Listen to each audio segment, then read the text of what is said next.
I'm Jay Moran. I'm Bridget Jaipal Valenza. I'm Thomas O'Neill White. I'm Angeli Preston. We need to get together and let our voices be heard. This is What's Next, a dedicated hour to have important conversations about the issues facing the marginalized and underrepresented communities of Western New York and Southern Ontario. We're going to have some real healing. We've got to have space to tell some uncomfortable truth. What's Next continues our mission to discuss race, Equity, and the common concerns of Buffalo's East Side and beyond. In the suburban area, everywhere, we must work and teach our children. This is What's Next. I'm host Thomas O'Neill White, and joining me today is Dontaya Davis and Alia Williams. Alia Williams, community organizers for Voice Buffalo. Thank you both for being on with us today. Absolutely. Thanks for having us. We're talking about a very important subject today, missing children, the Ebony Alert system as well. Data from the National Center for Missing and Exploited Children says during a 5-year period between 2016 and 2020, Black youth 18 years of age and younger were disproportionately represented in missing children reports. Can you talk a little bit about missing and exploited children and just kind of what Voice Buffalo is doing? Yeah, so it had to be about June when I was informed that like within 14 days, 14 children, Black children went missing, right? And I'm a parent. I didn't hear anything about it. Mm-hmm. So I'm like, wait a minute. 14 children went missing within 14 days, and it's not all over the news. Like, my phone didn't go off not once. There's no Amber Alerts. So in that moment, we knew we had to do something. So that's kind of what put the battery in our back to really tackle this issue. What's the difference between being considered missing versus being considered a runaway? So they say if you're like a teenager, right, and your parent doesn't know where you are, say within 24 hours, it's an automatic assumption that you ran away. Because according to law enforcement, according to what you do here in the media, our babies are running away. That's automatic what they go to without even investigating. Yes. Right? You just automatically assume to be a runaway, and that's not true. That's not true. You could be missing. You could have been abducted. You could have been trafficked. No one knows. Just automatic. If you're a Black child, you're considered a runaway. So the criteria is a bit murky in this situation. Yeah. What about updating the criteria for what qualifies as a missing child? Yeah. So that's what we're going to be working on. Like, we're right in the beginning stages of planning how that looks. But yeah, if me as a parent, I don't know where my baby is missing. Yeah. And that's the way it should be treated. Sound the alarms. Let's find this child. Yeah, because it could be one of many reasons why they are missing. Absolutely. But if you're going to narrow it down to, oh, they ran away, then kind of missing the forest for the trees a little bit. Yeah. I was told, if they're running away, we don't want to bring national attention to it because say they're running to a space that's safe for them.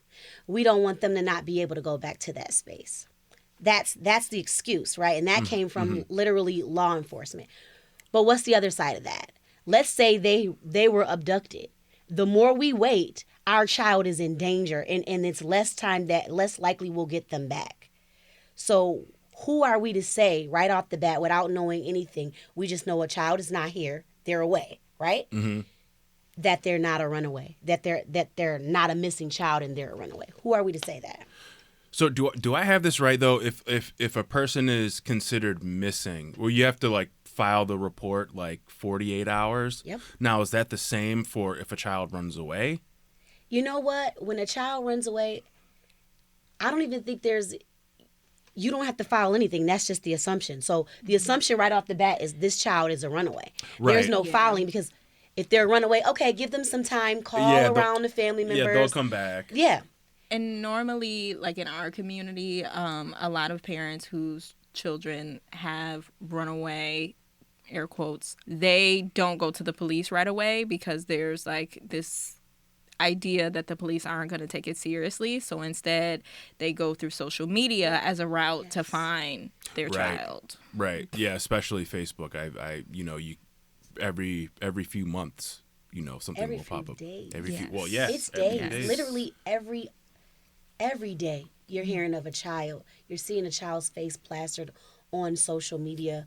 The missing children's page. Again, like you said, bury the violence. You're seeing it ourselves though, but you never see it on the news. Some of these children haven't returned home. Right. So now we're past runaway, right? Mm-hmm. They're missing, and you still don't see it on the news. And that, has a lot to do with race. Yeah, it has everything to do with race. There was literally over the summer, we heard about the 14 children in 14 days, and then multiple others day by day. And then, to be honest, there was a little white girl who went missing. And I saw it on the news, and I saw it on News 4 and News 7. And then next thing you know, within 2 days, you found her. She was found and reunited with her family. And I was happy. Right. Yeah. This isn't to say what the news does for white kids is wrong. No, it's not. But it should be equitable. Yes. Right. That's it. And that's what the Ebony Alert is. We're not asking for nothing more.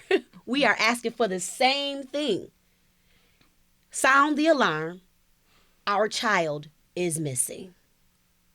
And then hopefully we can have the same story with the reuniting mom with the child. Yes, and I want to get into the Ebony Alert system.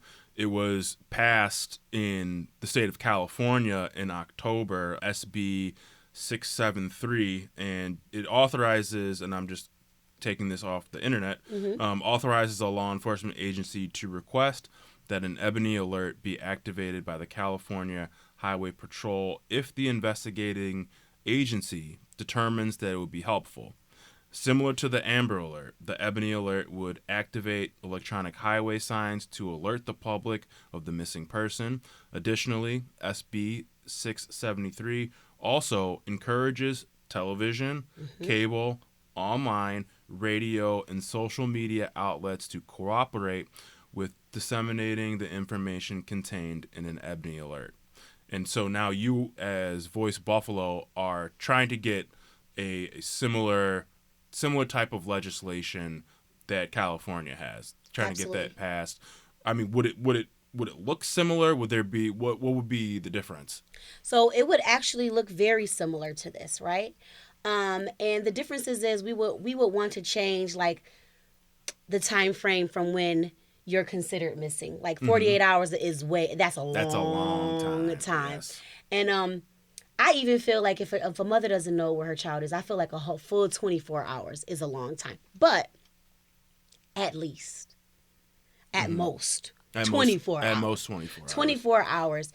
And then we need to be getting these teams, especially law enforcement, out here looking for that child, and other little stipulations. But that's all in the Ebony Alert too. If there's a mental illness component to it, if we feel like they have been taken or ran away to someone that they can be in harm's way, all of those different things like that is the reason why an Ebony Alert should go out. And I think we mentioned earlier on the Voice Buffalo website, on your Ebony Alert page, there are faces of a number of missing youth from here to Syracuse.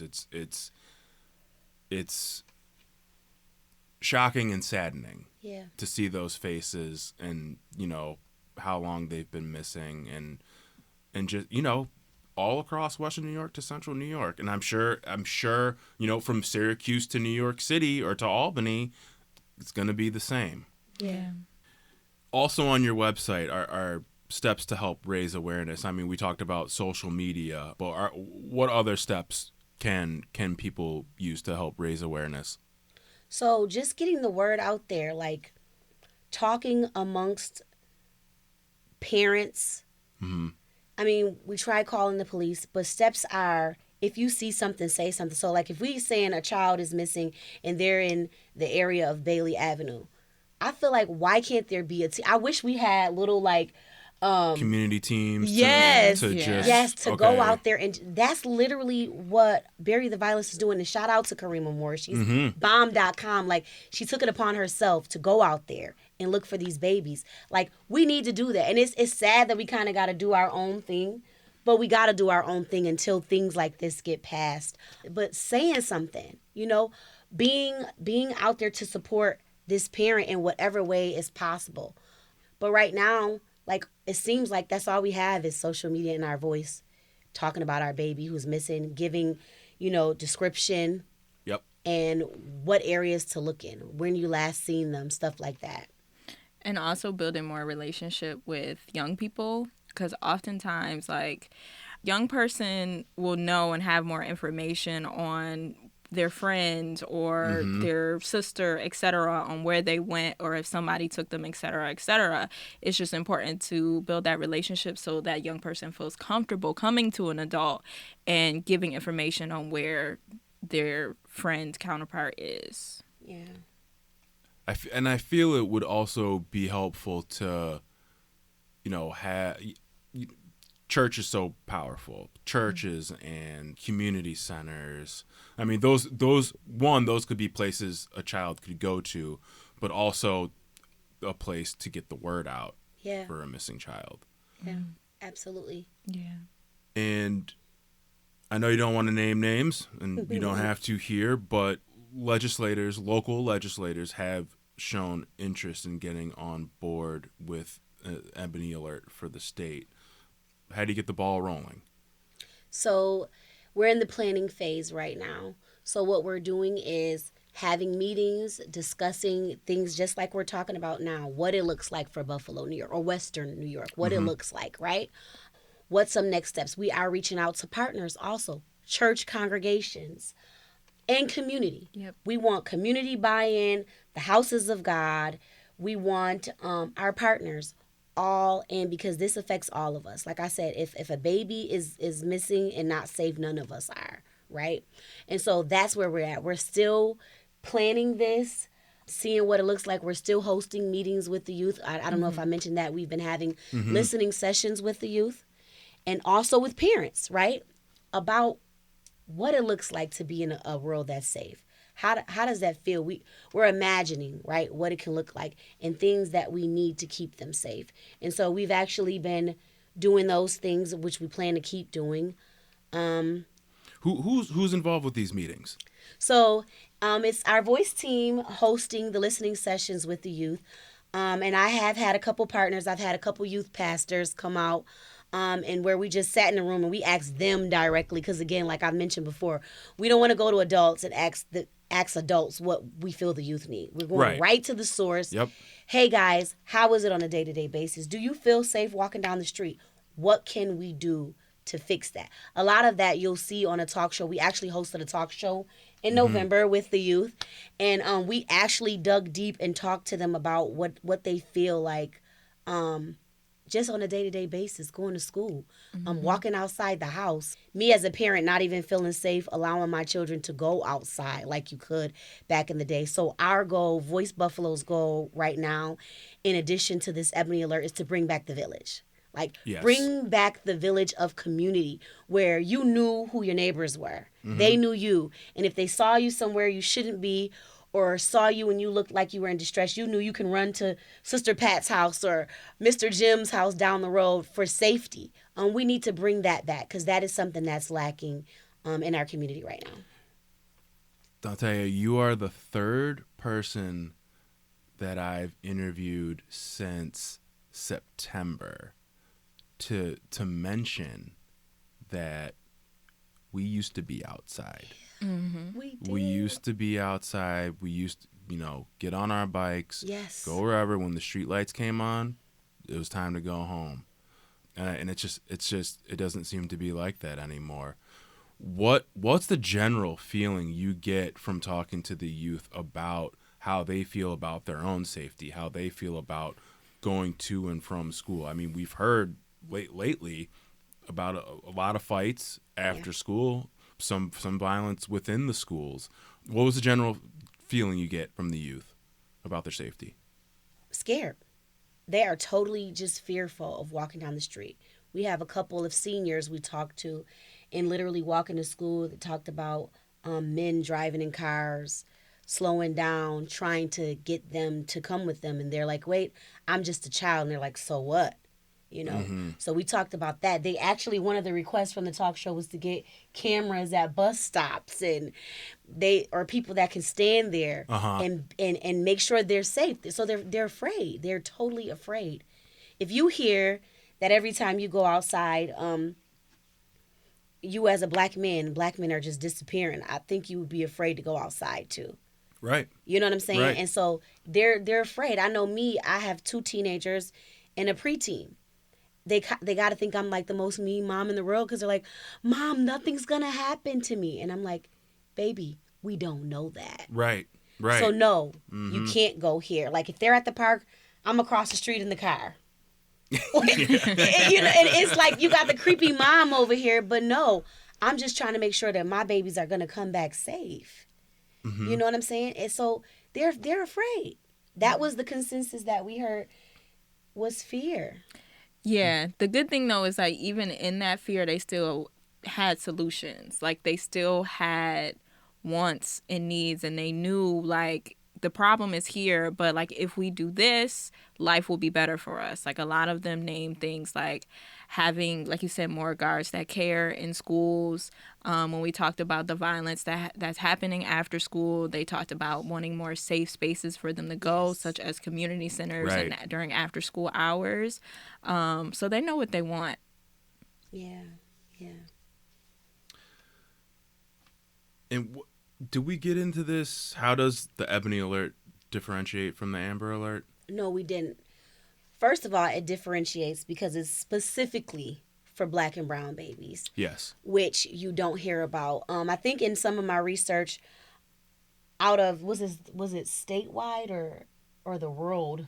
It was national. Nationally. Yeah. 40% of the missing persons were people of color. Yes. Okay? So this is going to highlight what hasn't been highlighted, which is us, right? When black and brown babies and women go missing, you don't hear about it. That's number one. Number two is it differentiates because the Amber Alert right now is from 17 and younger. Right. Those are the stipulations. This is from 12 to 25. Okay. Yes, which is a big thing. Also, things like a runaway could be considered missing, and you can have an Ebony Alert. Yes, for a child who ran away. Technically, they are missing. Yeah. Technically, whether they ran away or not, they are missing. Yeah. Right. If we don't know where you're at, you know what I'm saying. So so it's things like that. But they seem small, but they're monumental, because before. An Amber Alert is just if there's a car involved, if they feel like you've been kidnapped and they're going to take you over the border or something like that. It's too much, right? And people can get away, and people have gotten away. So this is going to just less of the fluff. You're missing, less sound the alarm, and get people looking for you. Yeah. Ali, do you have anything to add to that? No, I think you pretty much said it best. Yeah. So what's next for a Voice Buffalo generally, and then more specifically the Ebony Alert system? Because you guys, Voice Buffalo does so much. You guys are involved with so much. Yeah. This upcoming year, we are really planning to work big on youth public safety. Like, this is the year for our children. We're trying to keep them safe. We're seeing that we're in crisis, and we are trying to be a solution to that. So we are trying to do community centers, and you could talk a little bit about what we're trying to have. Because, yes, we have community centers now, right? Yes. And something's not working, apparently. Yeah. So I'll let Alia explain on that a little bit. Yeah, so this summer I was lucky enough to be able to supervise an amazing group of summer youth for the county summer youth program. And my main goal in working with them was to mostly see like what changes they wanted to make in community. And through talking to them about a whole bunch of issues that they were affected by, the biggest need we seen was more safe spaces for them. So we came up with the idea of advocating for fully invested in funded community centers with youth programming, and that could include things like tutoring, food pantries, being able to employ our young people in these community centers. And the key is having them open all through like after school hours. So we're talking like from 2 p.m. like to 10 p.m. because that's where we're seeing a lot of the juvenile violence happening in Buffalo.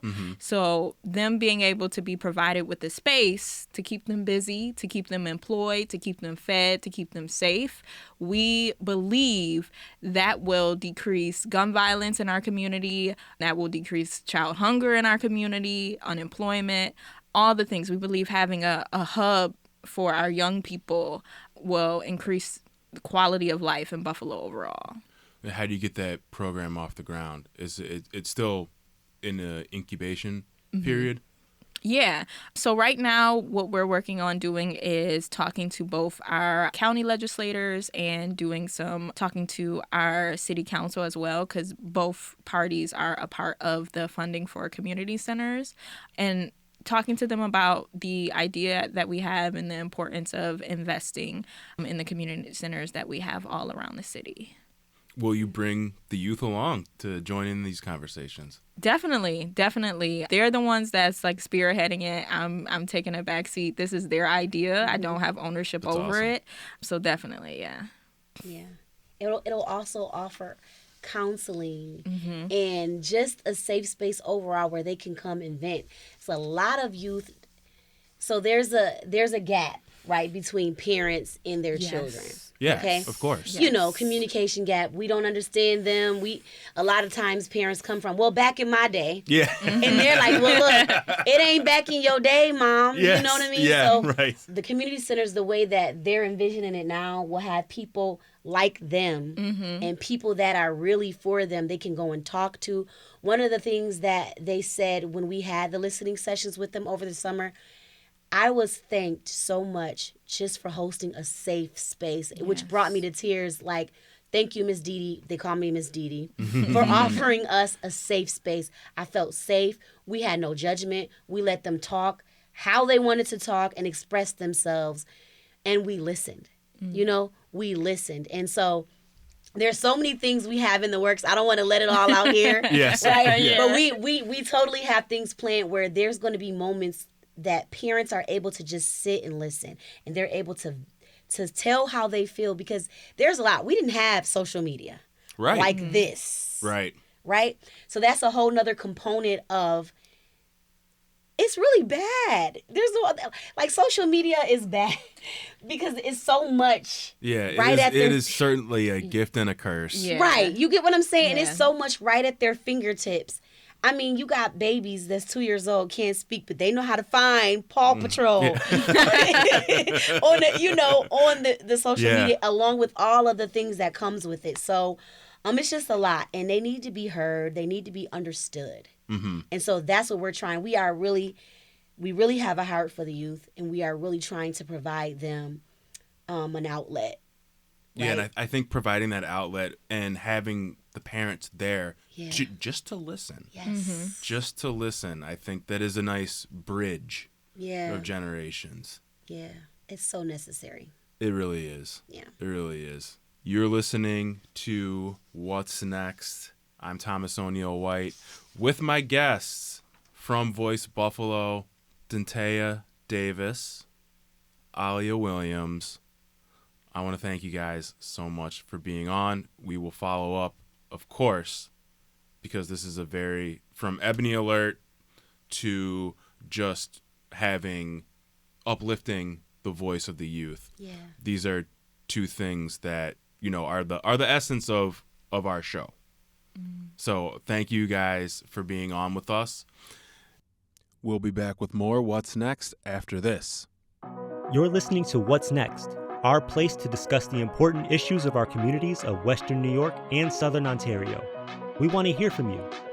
Click on the Talk to Us option in the WBFO app, and we will work to get your questions or comments on the air. Do you have a story or concern that we should be addressing? Email us using whatsnext@wbfo.org. Together, we'll have the conversations that are needed. This is WBFO, your NPR station. Welcome to What's Next. Today with us, we have Assemblymember Jon Rivera, the 149th Assembly District here in Western New York. Assemblyman Rivera, you were by back in the summertime. We got a chance to just say hi real quick, so thanks for a chance to get to know each other a little better today. Oh, thanks for having me. I appreciate it. It's a pleasure. And since it is a chance to talk a little bit and get to know each other, a little bit about your background. You're a Buffalo kid, a Hutch Tech grad? I am, yes. I was born and raised on the West Side. Lived on Busty Ave, which, all these years later, it's where I live now. Okay. The same house I grew up on. And then lived my whole life on the West Side, about a year and a half or so, 2 years in North Buffalo, but never left the city.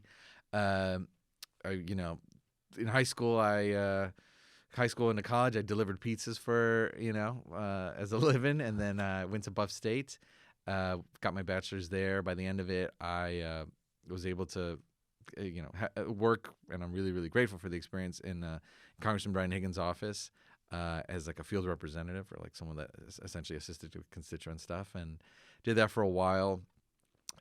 Went into banking, started off kind of as a career that I didn't know if I was gonna, make a whole thing out of, but I kind of moved quickly. I started off in like a customer service call center, and then by the time I was 23, I was a branch manager. So I managed the branch right on Grant Street and Ferry. Okay. That was exciting. Managed another office, and then with all the switches, with all the banks that happened between HSBC and KeyBank and First Niagara, went in a different direction. All the while, while I was in banking, kind of involved in community, sat on a lot of boards, got involved in campaigns, for my predecessor and obviously my father, Councilman Rivera. And then, really wanted to go back into government. Position came available in the county executive's office. Mark Polenkars, again, really grateful for that opportunity. Worked there for about 5 years in his office, and then as like an administrator in the Department of Public Works for the county. Then ran for assembly. I'm married. My wife Stephanie and I have our little one Anna. She's 5. Oh, congratulations! And that's me in a quick nutshell. Yeah. It'd be interesting then to get your perspective about the West Side. I was a commuter to Buff State, so I'd drive through the West Side. Too. I think on the way to, I would take Plymouth. On the way home, I took West. I think I Okay. remember that very well. All right. And it was interesting. Obviously, that's now 40 years ago, more than 40 years ago. And maybe occasionally driving down those streets at other times. That has it changed considerably, not necessarily for the better for initially. Now it seems like it's considerably different, maybe for the better. Give me your perspective on the West Side. It's interesting. I grew up, like I said, on Busty, and then I moved to 14th Street between Mass and Rhode Island, and I was there for about 18, 19 years. And, I think I lived through a pretty rough patch on the West Side. I lived on a, where, certainly had issues with, drug activity. It definitely had a lot of issues around vacant housing, arsons, a lot of issues around just overall quality of life and safety concerns, throughout the 90s and early 2000s. But I think once sort of the mid-ish 2000s, we began to see a shift. There's a lot of probably reasons why those shifts happened. I think, we did away with, little by little, property values started to increase, right? So on one hand, it encouraged people to come in, take houses that were, forgotten about, and, were able to turn around. For a window of time, it meant that we had a lot of house flipping issues where we had investors coming in from outside the area or really outside the country, purchasing big portfolios of real estate and essentially not doing much with houses. So we kind of muddled through that a bit. But once we kind of went through that phase, we really saw that people wanted to live here. People wanted to move here. And it's been a learning lesson. I mean, people will go where they feel safe. People will go where they have, unique housing. People will go where there's something different. And I think throughout the West Side, we've done a good job of just keeping so many big, beautiful houses. Richmond Avenue is a street that, a lot of people want to live on. Sure. And then we have, everything from Bidwell Parkway. We always had sort of a decent stability around Elmwood Avenue. going towards Richmond West. And then all those blocks in between, little by little, just started picking up. And then now we're seeing more and more blocks west of Richmond going towards Niagara, I suppose, that are, you know, turning around. Now we are in this sort of difficult position of people being priced out, which is something we're just constantly having to deal with. But I think the West Side is just always going to be a welcoming place. It's a place that's accepted, you know, communities from all over the world since the West Side was the West Side, and that's what it is now. And you mentioned driving down the West Side 40 years ago. The makeup of the neighborhood looked really different, I'm sure, than what it is now. I think about it now, and when I grew up, my neighborhood was a predominantly Italian neighborhood. Over time, it became a Puerto Rican neighborhood, which is, you know, my ancestry, and now the neighborhood that my folks live on is a predominantly Burmese neighborhood, and that's, you know, that's awesome. I mean, that's just honestly, you know, the more to speak to the uniqueness of Buffalo and the way that we evolve here and what we're doing, and we're seeing a resurgence around people coming in from all over the world because we're a welcoming community, and where there were vacancies that were long vacant, we're seeing turnaround from people that are just calling America home for the first time. So it's neat to see. You mentioned, of course, your Puerto Rican heritage, and I'm interested maybe to follow up on that a little bit, because, like you said, the West Side is well known for that. Tell me about your family coming to Buffalo. Sure. So on my father's side, my grandfather and grandmother came here, you know, purely in the same American dream, sort of cliche that a lot of families came here. They genuinely believed that they would find just a stability, work, frankly, higher wages and a proper education for their kids. You know, my grandfather came here, Jon Rivera came here not knowing the language, not knowing really anybody. It came right from Puerto Rico. Right from Puerto Rico, and landed in Buffalo, a place that was beyond foreign to him, and got married, raised 5 children, and everybody's doing really well. And I'd imagine if he could see what we're doing now, he'd be pretty amazed by it. And, you know,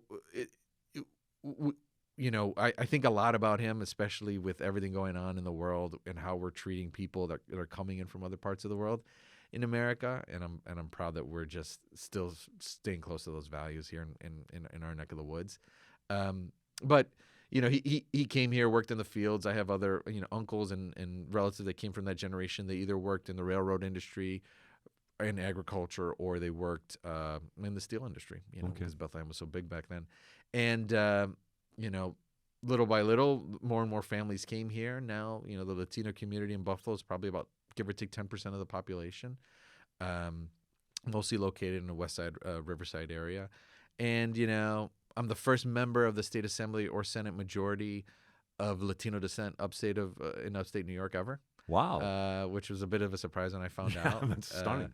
The next closest member of Latino descent is in like Westchester. Right. So, you know, it's interesting. But honestly, what I take it in that is, I think it comes with a responsibility. And I've gone to places that I don't represent all across upstate New York and met with individuals that are active in the Latino community. You know, I feel in a way a bit of a voice for them. You know, I've met with farm workers that work in towns I've never heard of before, and I've met with business owners in Rochester, and I've been to, you know, met with folks in Albany and, you know, Binghamton and, you know, all across New York and Niagara Falls, and, you know, it's Jamestown, and, you know, it's interesting to see the uniqueness of their struggles, but at the same time, it's the same goal that so many other people have. I'm curious, and I want to get into more local issues, but this is more of a universal issue. Is the West Side maybe an example of what can be when it comes to diverse populations? I mean, I genuinely think so. I mean, I think that, you know, it's funny. There's been all these fights across the country around, you know, how we interact with and how we support the folks that are coming here. And everybody's method of coming here is very different. You know, I mentioned the Burmese population. You know, the method by which most folks that are coming from that country are coming here is through the State Department and through refugee resettlement. Right. And it's a very kind of clearly laid out, specific process by which refugees come here. And I know that a lot of folks are coming other methods, and people are kind of being rerouted and shuffled across this country. But what I'd say is, you know, if you really look back, if you stand 10 steps back and you look at all of New York State, especially upstate New York, you see communities across the state that are, they're not doing much to attract new people. They're not doing much to secure their future. But at the same time, we see and we have this conversation about population loss. And I think the population loss conversation, and I know it's been sort of in the media lately around how many people we lost last year, it's really twofold. It's one is we don't have affordable housing, which is always going to be a problem until we have more affordable housing. But then it's also, we have thousands and thousands of people coming to upstate New York. What are we doing to support them? What are we doing to lift them up? We were on such a downward trajectory in our population just in the city of Buffalo. But if it wasn't for resettled refugees and folks that are coming here from all over the world, we wouldn't have had an increase in our population. So what does that say? It is cheaper and more practical and more humane to invest in people that are willingly coming here and want to work here and want to buy homes here and want to open businesses here than it is to try to lure some silver bullet entity that may or may not come through on promises of jobs and go through that whole thing that we've done generation after generation in upstate New York. So we're talking with Jon Rivera, the Assembly Representative for the 149th District. And as we're talking, Assemblyman, about your district was focusing a lot on Buffalo on the west side, which is its own fascinating story. We can't forget the other parts of your district. You represent Lackawanna, you represent Hamburg as well. Yeah. So what are you hearing from, let's say, the people in Hamburg? It might be a little different than what you hear in Buffalo. Yeah, no, I mean, every assembly member will say their district's the best district. Right. But I really think that my district is the best district. Okay. And I think it's really the most representative district of the whole state. I think the makeup of it and the diversity in its economics and its population, I just think it's really reflective of New York State. I don't know how objective I could be in it because I represent it, but I think Hamburg really stands out.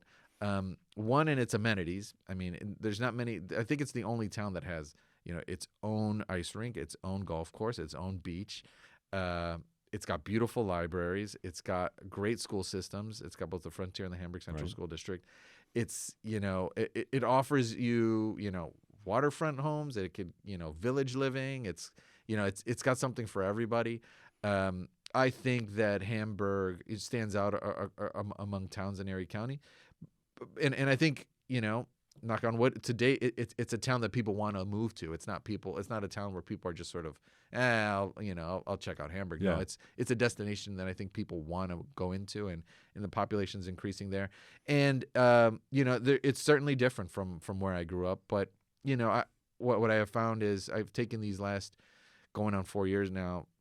I've met with the superintendents. I've toured schools. I've seen the libraries. I've seen the community centers. I've seen the senior centers. I've visited every playground, visited every park, and it's clear what's important to folks down there is it's about the amenities. I've been able to secure funding for a lot of the projects they want to get done down there, from new reviving some old parks and playgrounds to doing some neat things around their libraries. And one thing that we do have a lot of in the city that they don't have a lot down there is public art. So I've been trying to do a lot around public art down there. Oh, really? Yeah. Is there something things that have recently emerged? Yeah, there's 3 things that we worked on to date. First one was there's a pretty big mural on the side of a building down there near Legion Field. If you've ever been to Legion Field, I have. It's kind of towards the corner of the village there. Mm-hmm. And so we.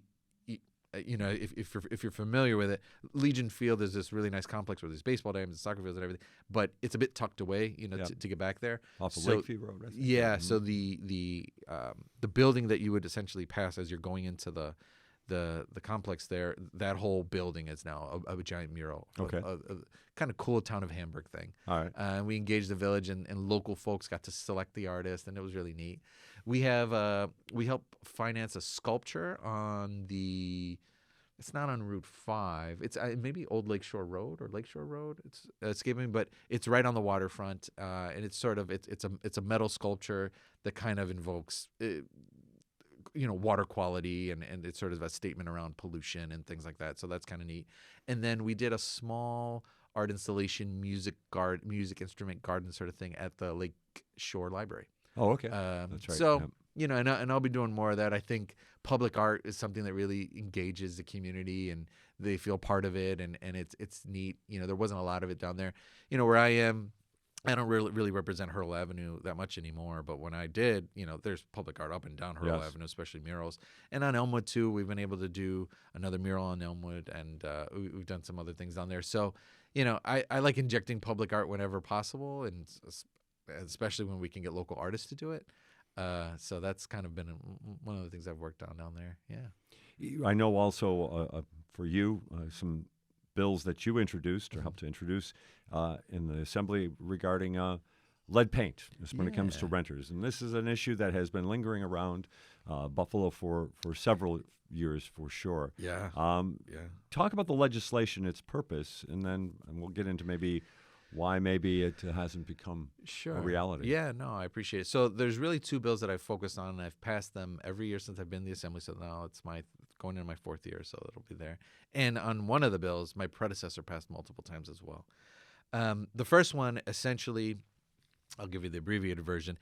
Sometime in the Mario Cuomo administration, there was a change via executive order that made it so that people essentially couldn't file claims on homeowners' insurance policies for lead paint poisoning. So if I was a renter and you were my landlord, you have insurance on the home.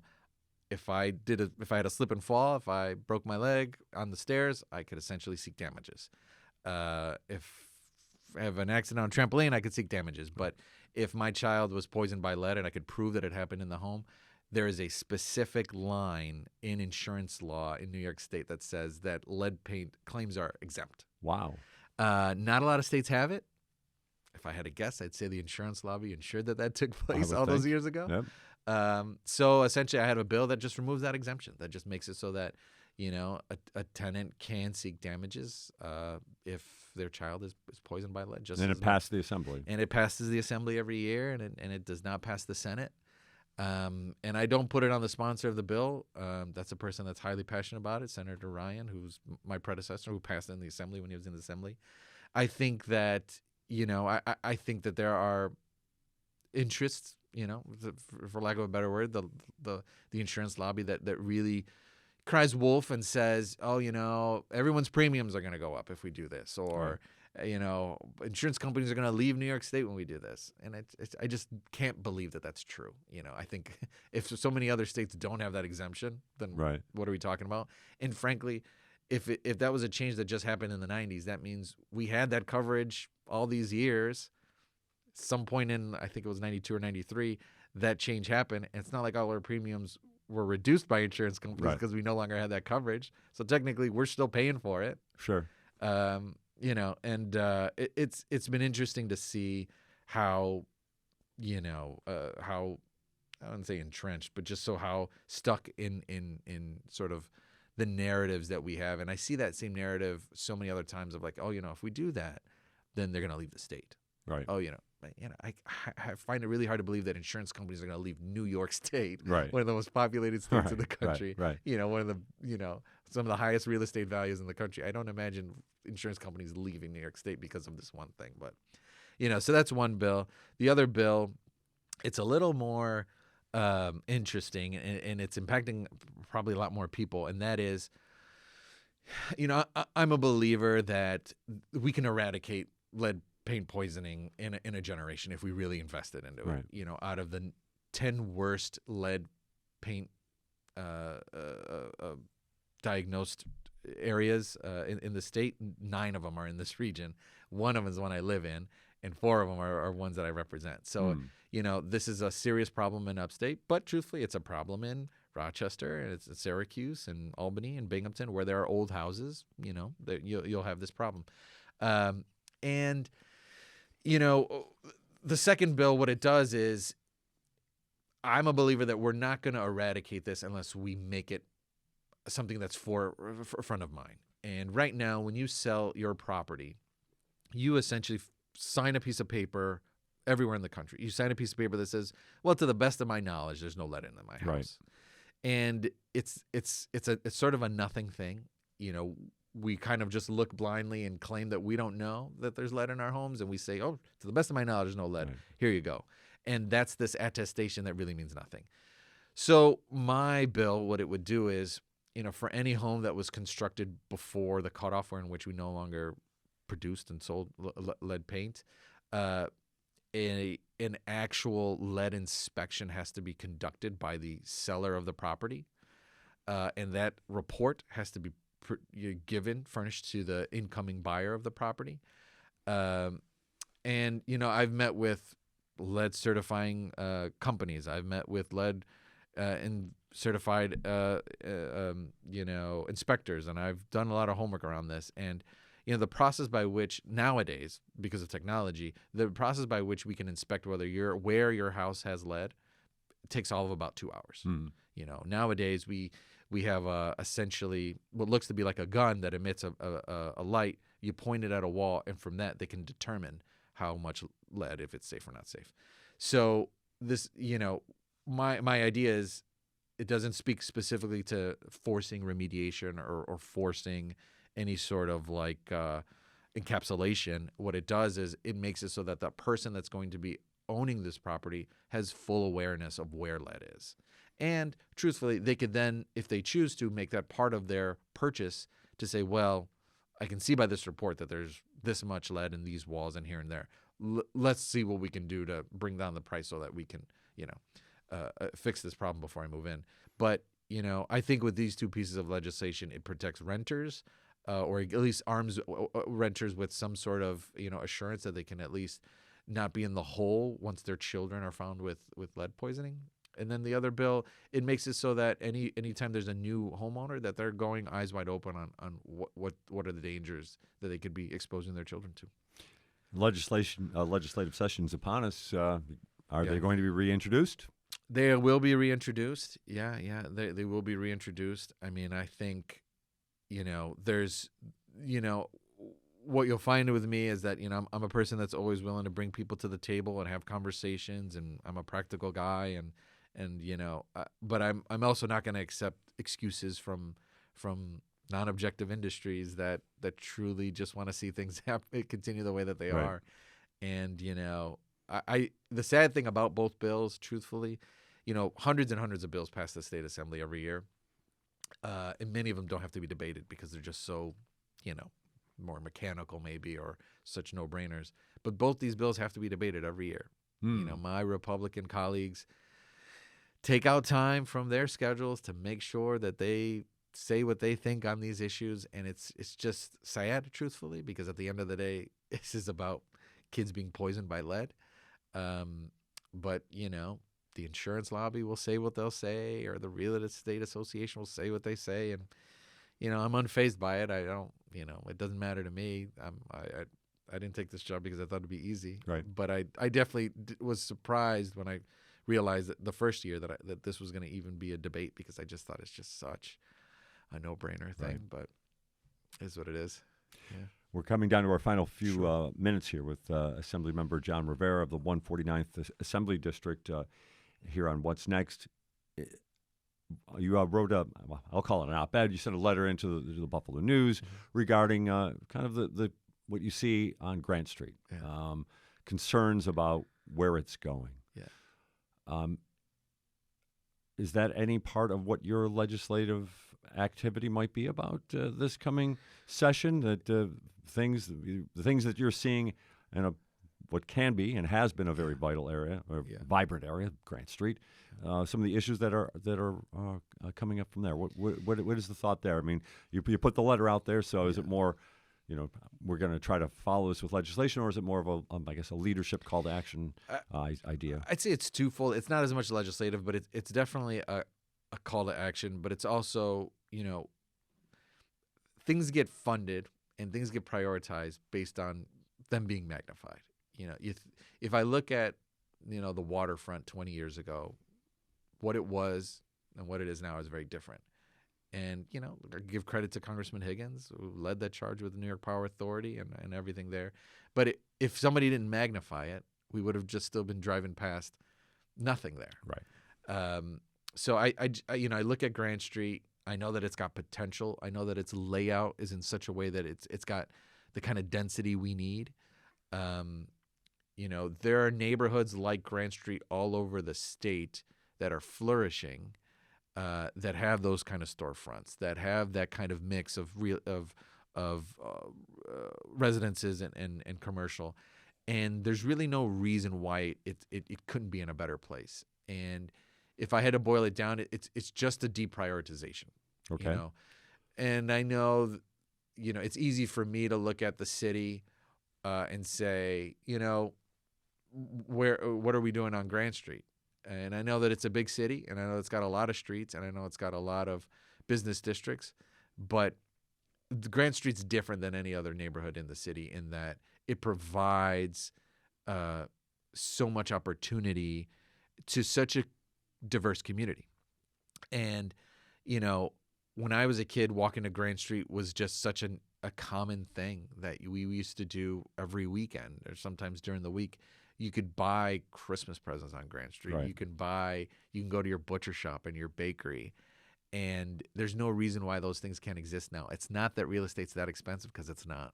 Mm-hmm. It's if you look at what happened to Niagara Street, which is, not far from it geographically. What happened with Niagara Street was you had a street that people didn't feel safe going down. Now, in the case of Niagara, it was because it was so wide. Right. People didn't feel safe crossing Niagara, legitimately so, because cars would fly 50 miles an hour on it. Sure. But what happened? Once you address lighting, curbs, infrastructure, landscaping, once you can build out the infrastructure of a street properly to welcome pedestrian traffic, bike traffic, other modes of transportation other than cars, then what you'll see is you'll find people walking down these streets. If you go to the village of Hamburg 20 years ago was not, it had its little shops here and there and it had its things, but there was no momentum, there was no buzz there. It wasn't until the actual road infrastructure of the village roundabouts, changed. Yeah, which maybe at first people weren't Nobody liked them at first, right? But the change has been great. But people walk up and down the village of Hamburg at all times of day and night, and people can feel safe crossing the street. Right. Now, when I joke about roundabouts all the time because, like I said, I used to work in the Department of Public Works for the county, and when I used to get involved in highway things, I have this going expression, which is I've never seen a roundabout that people didn't like when it was happening, but really liked 20 years later. Right. And if we can handle what the road looks like on Grand Street, what the lighting looks like, what the landscape looks like, then businesses will come. That's what happened in Niagara Street. It's not as if we gave every business on Niagara Street some sort of financial incentive to come to Niagara Street. There's really not much of that on Niagara Street. Right. Here and there, I'm sure there's something. But on the whole, you don't need big box or silver bullet, big things to come into your neighborhood to fix it. It's never been the way. It's not going to happen that way. It's going to be block by block. It's going to be storefront by storefront. And once you begin the momentum, it'll just take off on its own. But what's happened in the last few years is everything from McDonald's that had been there for many years closed. Rite Aid, granted, it's got its nationwide financial problems, but now our neighborhood that at one time had probably 4 pharmacies has none. And the West Side Bazaar is no longer there. It's now on Niagara Street. We have a lot of vacant buildings there, and are there owners of buildings that are holding out thinking that there's going to be some windfall and that's why they're holding out? Yeah, that's part of it. But honestly, if we had, correct enforcement of building code violations, those landlords would be much more motivated to get rid of buildings that they're doing nothing with. And at the end of the day, people will always feel unsafe in front of vacant storefronts. No doubt. And people will make the claim that crime is what it is, but we just read in the paper this week, crime is at a low. And that's just not just for Buffalo, it's across the state. And that doesn't mean that crime doesn't exist. And I know that sometimes people don't like hearing that sort of statistic, but the issues on Grand Street is not crime. The issues is that it's poorly lit, that it's not that pedestrian friendly, and that we've not done anything with all our vacant real estate there. And one thing brings another. You incentivize somehow businesses coming in, then one business will come, and then another one will come, and another one will come. People, entrepreneurs, business owners, they will go where they can make money. And there's no reason why people can't make money in a neighborhood that dense, because we really don't have that kind of thing in Buffalo, really. So I think Grand Street has the world of potential. I said earlier that I was the branch manager of a bank on Grant and Ferry. My Right. district office that I work in now is directly next door to that. Oh, So I've been on Grand Street one way or another for a long time, and I'm not leaving anytime soon. So knock on wood if I'm reelected. I just think we put money in the things that we want to put money into. If we wanted to make Grand Street something special, we could. But it begins with the city of Buffalo. It's a city maintained road. That's not a state road or a county road. And we've had conversations, but I just feel as though it's not moving at the pace that it could move. And every day that we do nothing is a day that it gets worse. So I'm hopeful that there's a brighter future for it. And I give a lot of credit to the people that are there, that have stood there. And I give a lot of credit to the people that are opening up businesses there right now, especially post-pandemic. And I'm hopeful that it's going to turn around. well, perhaps we can have you back and get an update on how things are going on Grant Street, and also maybe a look at the legislative district as well. Assemblyman Rivera, thanks for joining us on What's Next. Thank you for having me. I really appreciate it. Jon Rivera represents the 149th Assembly District of New York State, covering Buffalo, Lackawanna, and Hamburg. He's been our guest on What's Next, and this is What's Next on WBFO and WBFO HD1 Buffalo, WOLN Olean, and WUBJ Jamestown, your NPR station.